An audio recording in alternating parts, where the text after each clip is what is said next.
श्रीशैलेशदयापात्रं दीभक्त्यादिगुणार्णवं यतीन्द्रप्रवणं वन्दे रम्यजामातरं मुनिम्.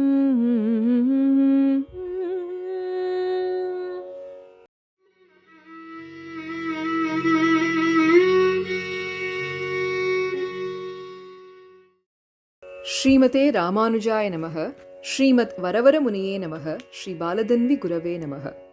By the immense grace and anugraham of Acharya, Alvars, Emperumaan and Pirati, today we are commencing the very first episode of Shri Shabdham. As mentioned in the introduction video, today we will be addressing the question, who is Yem Peruman?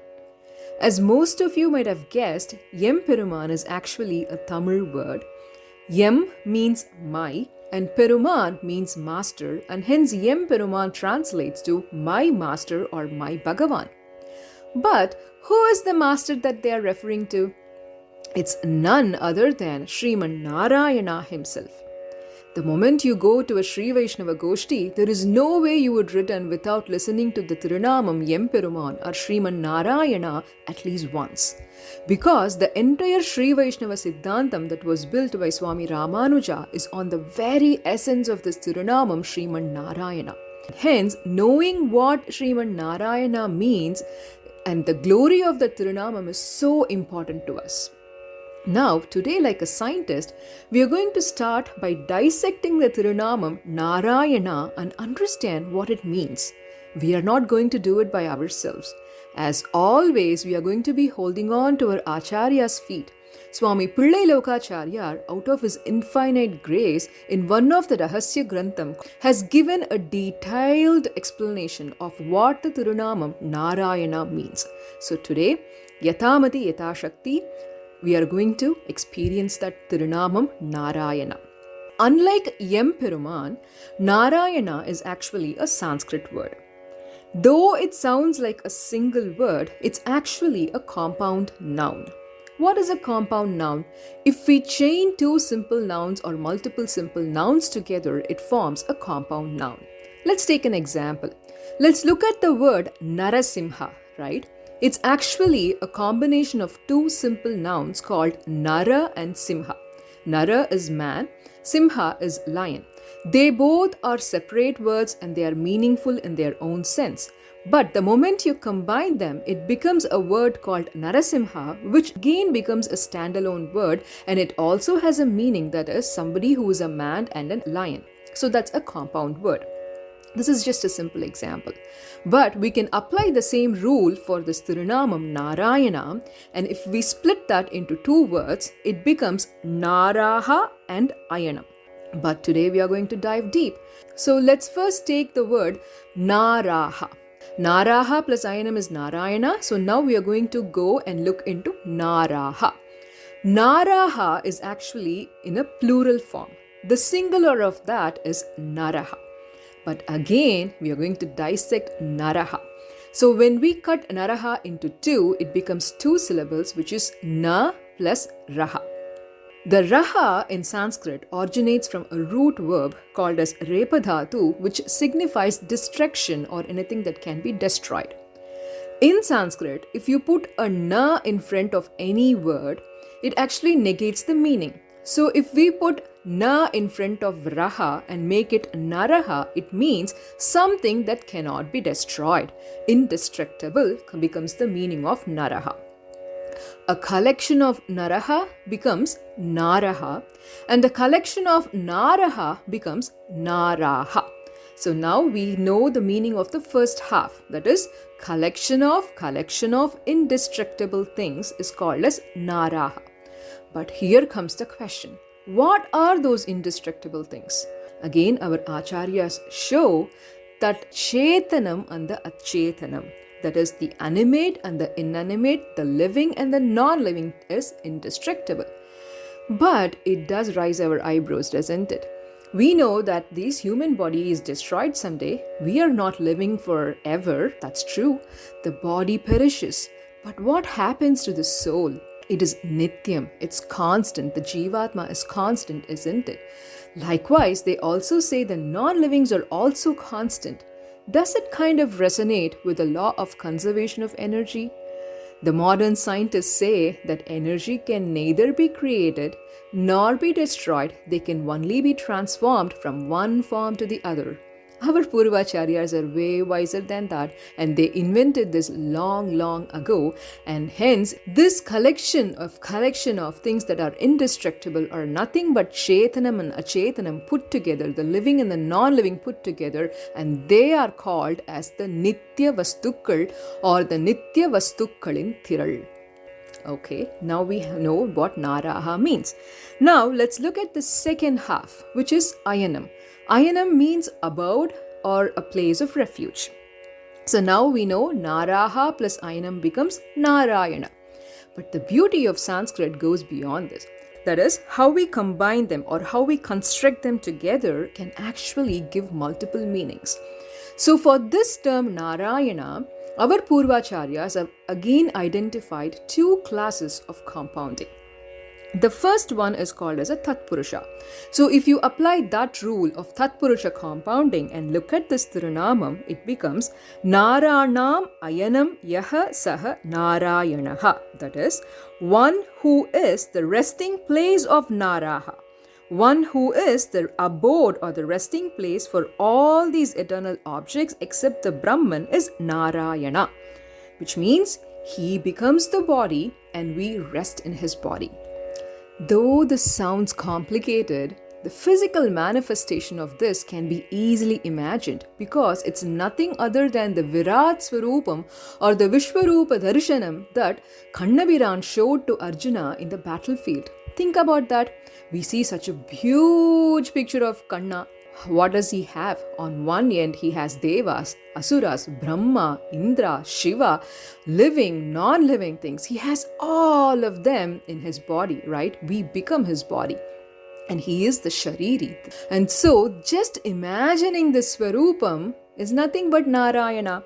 This is what is said, Naranam Ayanam Yahasaha Narayanaha.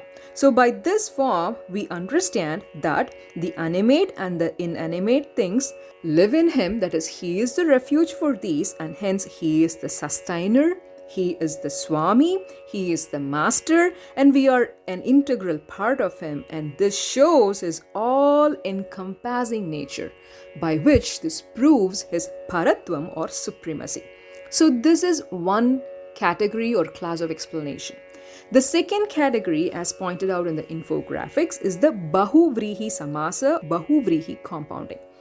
So if we apply this rule, then Naraha Ayanam Yasya Saha Narayanaha becomes the meaning. That is, one to whom Naraha or the abode. He is Narayana, which means we know Naraha is living and non-living things. So these living and non-living things becomes the abode or the residence or the resting place for Narayana. How is this? Does it kind of sound like an opposite?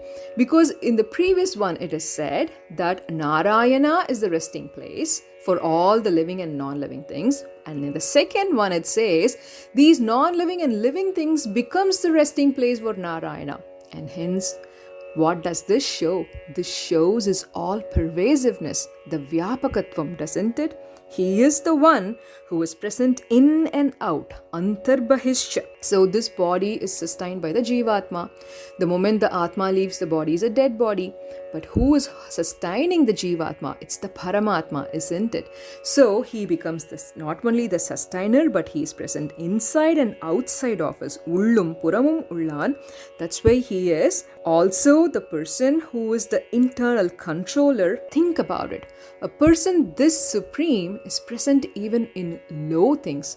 He's present in an animal, he's present in an insect, he's present in an amoeba, he's present in a non-living thing. How is that possible, and who can do it? Only the person who has so much kindness and so much simplicity can do it. And hence this Bahuvri establishes Yem Peruman's Saulabhyam or simplicity through the all-pervading nature. And there is a very important point to note here. Though Yem Peruman is present in everything, everywhere, everybody, he does not carry the defects or the flaws of them. The dosham does not touch him. And hence, just with these two categories of compounding, two important factors are established. Using the tatpurusha, Narayana is the one who is supreme. The supremacy or the paratva gunam is established, while using the bahubri samasa, Yem Peruman, Sriman Narayana's saulabhyam is established. And this glory does not fit any other devata. He is the only one who is all-pervasive and all-encompassing. So now, let's hear a Thirumangai Alvar's Pasuram singing the glory of Narayana Thirunamam. Srimathae Raamanujaya Namaha. Dhanyasmi. Kulam tarum selvam tandidum adiyar padutuyarayina ellam nilantaran seyyum நீழ்விசும்பருளும் அருளொடு பெருநிலம் அளிக்கும் குலம் தரும் செல்வம் தந்திடும் அடியார் படுதுயராயின எல்லாம் நிலந்தரன் செய்யும் நீழ்விசும்பருளும் அருளொடு பெருநிலம் அளிக்கும் வலம் தரும் மற்றும் தந்திடும் பெற்ற தாயினும் ஆயின செய்யும்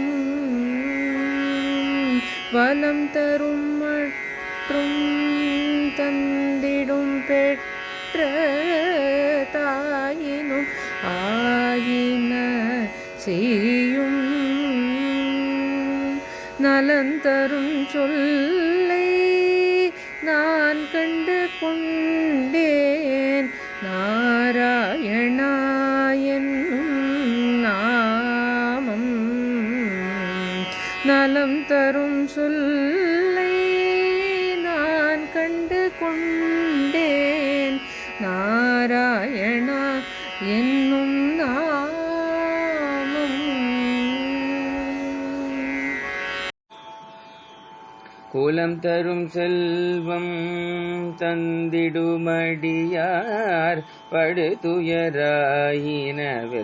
படுதுயராயினவெல்லாம் நிலம் தரம் செய்யும் நீழ்விசும்பருளும் அருளொடு பெருநிலம் அளிக்கும் நிலம் தரம் செய்யும் நீழ்விசும்பருளும் அருளொடு பெருநிலம் அளிக்கும் வலந்தரும் மற்றும் தந்திடும் பெற்ற தாயினுமாயின செய்யும் வலம் தரும் மற்றும் தந்திடும் பெற்ற தாயினுமாயின செய்யும் நலம் தரும் சொல்லை நான் கண்டு கொண்டேன் நாராயணாவென்னும் நாமம் நலம் தரும் சொல்லை நான் கண்டு கொண்டேன் நாராயணாவென்னும் நாமம் நாராயணா என்னும் நாமம் ஆழ்வார் திருவிழியை